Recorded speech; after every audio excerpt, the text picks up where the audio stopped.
Anak saya yang berdebah ini, yang diperiksa harta saya. Anak saya yang dipenjara, harta saya yang diambil. Bapak minjem nama kan, supaya nggak kena pajak progresif.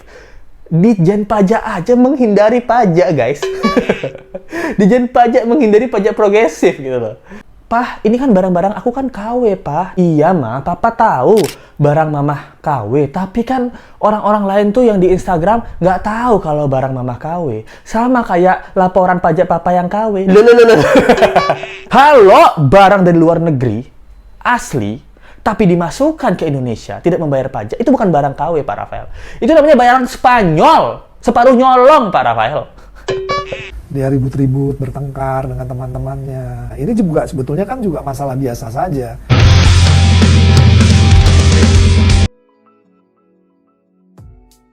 Akhirnya ketemu nih, papa sama mamanya Agnes di persidangan. Bilang, nyesel saya punya anak seperti itu. Misteri makna behind the scenes video klip memiliki tapi tetap sopan. Hai, apa kabar? Kembali lagi di Let's Go. Apa kabar kalian semua? Semoga kalian baik-baik aja. Let's Go masih update tentang kasus Agnes, David dan juga Mario. Waduh, sekarang tiga-tiganya ini lagi rame-ramenya. Bukan masalah ketiganya ya yang membuat statement, tapi orang tuanya. Gila. Terutama papa mamanya Mario. Nah, dia ini bikin klarifikasi kemana-mana. Bukan jenguin anaknya, tapi jenguin stasiun TV ya. Kemana-mana bikin klarifikasi yang bukan bikin kita iba, malah bikin kita sebel. Kenapa? Banyak banget poin-poin papanya nih yang nyeleneh menurut Let's Go ya. Yang pertama, poin papanya bilang ini perkelahian biasa. Kan terlalu dibesar-besarkan gitu. Penganiayaan anaknya yang bikin David koma dibilang perkelahian biasa. Waduh, hati papanya apa sekejamanannya? Lalu yang kedua tentang Rubicon. Nah, Rubicon yang viral itu, dia bilangnya ini Rubiconnya udah saya jual. Tapi kok anaknya masih bisa pakai? Ngeles aja nih Pak Rafael. Yang ketiga adalah mamanya yang nangis. Bukan nangis ya, lebih tepatnya mencoba nangis tapi air matanya nggak keluar nih. Mengatakan bahwa dia nyesel, dia pengen jenguin David gitu. Tapi bohong, lulu. Terus yang ketiga adalah tentang barang KW. Wah, ini Let's sudah pernah bahas nih tentang barang KW. Ternyata Ditjen Pajak mendukung, membeli dan memamerkan barang-barang KW. Kok bisa kayak gitu? Langsung aja kita bahas. Sebelumnya hanya ya sebatas normal lah. Dia ribut-ribut, bertengkar dengan teman-temannya. Itu biasa-biasa saja. Ini juga sebetulnya kan juga masalah biasa saja. Hanya perkelahian anak muda, cuma kemudian dia menganiayanya mungkin karena emosi terlalu berlebihan, power yang dia keluarkan juga di luar kendali dia, sehingga mengakibatkan Ananda David menjadi seperti itu. Nah, ini juga sebetulnya kan juga masalah biasa saja. Nah, dari video yang tadi kan dia bilang, oh ini perkelahian yang biasa. Sebenarnya ini udah sering kan Mario itu berantem sama temen-temennya gitu. Cuman kebetulan yang penganiayaan ini tuh membuat Mario itu emosi banget. Dan tenaga yang dia keluarkan, dia tidak bisa mengontrol emosinya. Tenaga yang dia keluarkan berlebihan gitu. Namanya Mario Son Goku apa? Atau Sun Gokong apa tidak bisa mengontrol tenaga bagaimana nih? Sehingga mengakibatkan Ananda David jadi kayak gitu. Nah ini Bapak Rafael ini sebenarnya kayak nyebut Ananda David ini merespek atau menyela sebenarnya. Karena dia bilang ini perkelahian biasa. Dan David dan Mario itu nggak bisa kontrol emosi. Pak, ini kalau perkelahian biasa, Pak. Ini adalah pukulan antara anak muda 1 dan anak muda 2. Nah, Mario mukul, David mukul gitu. Sampai tidak bisa menahan emosi gitu. Baru pukulan yang dikeluarkan itu sangat-sangat besar. Nah, tapi kan ini bukan perkelahian, Pak. Ini penganiayaan. Bapak tahu nggak sih perbedaan perkelahian dan penganiayaan? Perkelahian itu dua orang yang saling adu jotos. Penganiayaan adalah satu orang yang menghabisi atau melukai orang lainnya itu sampai tidak berdaya. Itu namanya penganiayaan. Bapak, masa Let's Go yang bukan siapa-siapa ngajarin hukum sih? Ke Ditjen Pajak loh, gokil nih. Nggak tahu penganiayaan sama perkelahian ya? Apa Pak Rafael nih, ini Mario nih sebenarnya udah biasa menganiaya orang. Kebetulan aja yang dianiaya sekarang korbannya ini parah. Nah, dan bapaknya ini ketua GP Ansor. Yang kemarin-kemarin Mario menganiaya, ini bisa aja. Ya jadi kayak gitu ya. Nah, ini pertanyaan nih, curiga soalnya. Omongan Pak Rafael kayak gitu. Kok bisa? Coba dibalik. Pak Rafael, Mario yang dianiaya sampai koma gitu. Apa yang Pak Rafael lakukan? Terus orang tua pelaku bilang, Pak Rafael, maaf ya Pak Rafael, ini kan penganiayaan anak-anak biasa Pak Rafael. Nggak mungkin Pak Rafael diam aja. Pasti Pak Rafael, siapa tuh? Telepon Kapolres, pasti kenal kan? Nah, bawa lawyer, nah, menuntut keadilan. Nah, yang dilakukan papanya David ini udah bener memviralkan. Bahkan papanya David ini nggak klarifikasi sama media loh. Dia fokus nungguin David gitu. Sampai papanya David tuh membuat statement bilangnya dia menangisi hartanya, bukan anaknya. Waduh, bener juga ya. Papanya Rafael, soalnya dari statementnya papanya David ya, papanya Rafael ini kayak sebel gitu, kenapa harta saya yang diperiksa? Anak saya yang berdebah ini yang diperiksa harta saya. Anak saya yang dipenjara, harta saya yang diambil. Saya klarifikasi kemana-mana, bukan klarifikasi tentang anak saya. Saya klarifikasi tentang harta saya dari mana. Nah, ini Pak Rafael lebih cinta hartanya daripada anaknya. Rubicon yang digunakan oleh anak saya itu sebetulnya bulan Desember tahun 2021 sudah saya jual. Tapi memang beberapa kali digunakan oleh anak saya karena dengan maksud dan tujuan untuk ditawar-tawarkan ke teman-temannya untuk dijual. Nah, dia bilangnya Rubicon yang viral nih. Itu sebenarnya yang digunakan anak saya ya.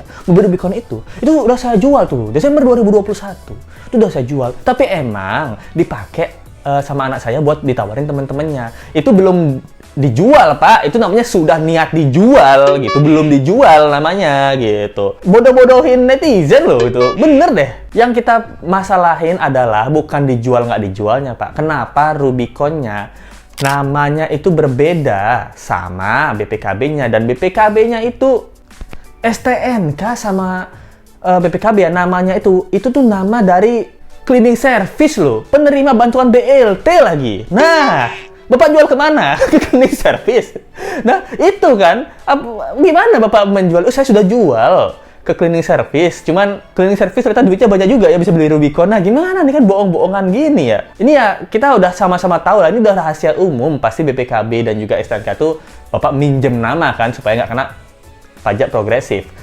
Dijen pajak aja menghindari pajak, guys. Dijen pajak menghindari pajak progresif gitu loh. Minjem nama cleaning service gitu. Ini kita rahasia umum lah.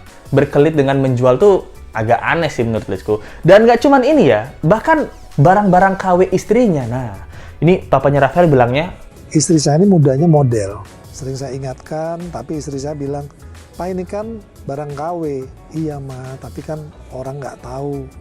nah, bilangnya istri saya ini mantan model gitu. Dia memang suka berpose. Dan nggak cuman itu ya, istri saya ini kan udah saya larang itu untuk pamer-pamer flexing gitu. Tapi kan, Pak, ini kan barang-barang aku kan KW, Pak. Nah, itu katanya istrinya, alias mamanya Mario. Terus dia bilangnya, iya Ma, Papa tahu barang Mama KW. Tapi kan orang-orang lain tuh yang di Instagram nggak tahu kalau barang Mama KW. Sama kayak laporan pajak Papa yang KW. Loh. Orang-orang kan nggak tahu ya.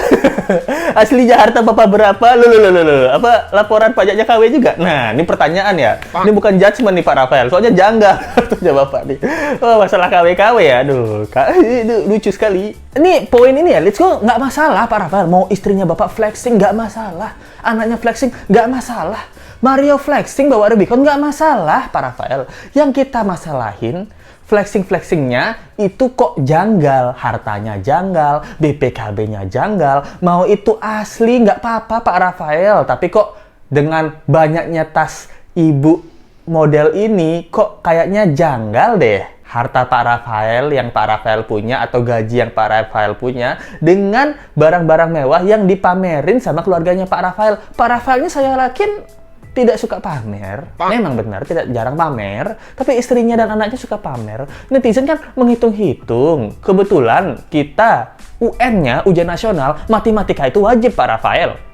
Jadi kita hitung-hitung nih, dengan gaji yang Pak Rafael punya, dengan harta yang Pak Rafael punya, kok kayak janggal. Nah, ini netizen menghitung hitung-hitungan bodoh. Nah, kalau benar Pak Rafael punya harta, ya santai aja. Ya memang saya flexing kok, kebetulan itu semua KW, harta-harta saya memang banyak gitu ya. Coba cek aja dengan pemasukan saya tiap bulannya. Nah, itu yang kita mau tanya Pak Rafael. Dan waktu ditanya ya sama presenternya. Jadi Bapak tahu istri Bapak beli barang KW?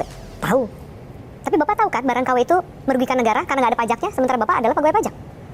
Barang KW yang tidak ada pajaknya itu kalau dia impor melakukan penyelundupan. Kok Bapak menyetujui barang KW, Pak?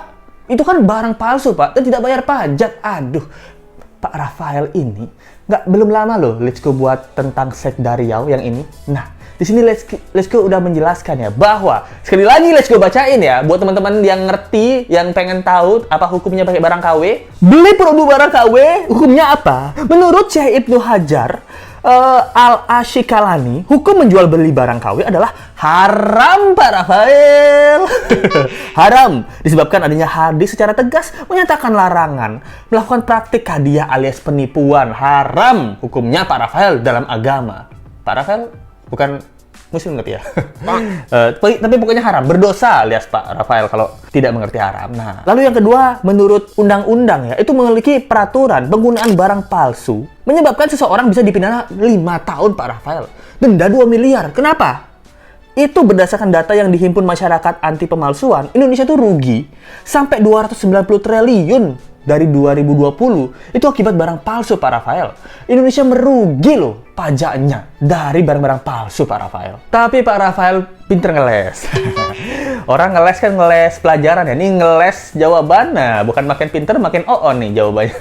Karena dia bilang bukan gitu. Kalau produk KW itu kan produk yang dari luar negeri itu ke Indonesia, itu nggak bayar pajak, itu namanya produk KW gitu. Kalau ini kan kita nggak tahu ya, produk KW yang istri saya beli itu bisa aja dibuat di lokal gitu, bisa aja pembuatannya di Indonesia, kita nggak tahu. Nah, saya kasih kuliah lagi ya Pak Rafael. Kalau barang dari luar negeri asli tapi dimasukkan ke Indonesia tidak membayar pajak, itu bukan barang KW, Pak Rafael. Itu namanya bayaran Spanyol, separuh nyolong, Pak Rafael. Kalau barang KW alias barang palsu, Pak Rafael. Dia mengambil hak intelijen dari sebuah brand, kita sebut saja Louis Vuitton, diambil integrasinya, IP-nya, itu dipakai brand oleh mereka. Nah, itu sudah pemalsuan, Pak Rafael. Ini negara aja pengen memberantas pembajakan. Tapi Dijen Pajaknya tidak bisa ngasih tahu istrinya jangan pakai barang KW. Gimana bisa ngasih tahu masyarakat, Pak Dijen Pajak?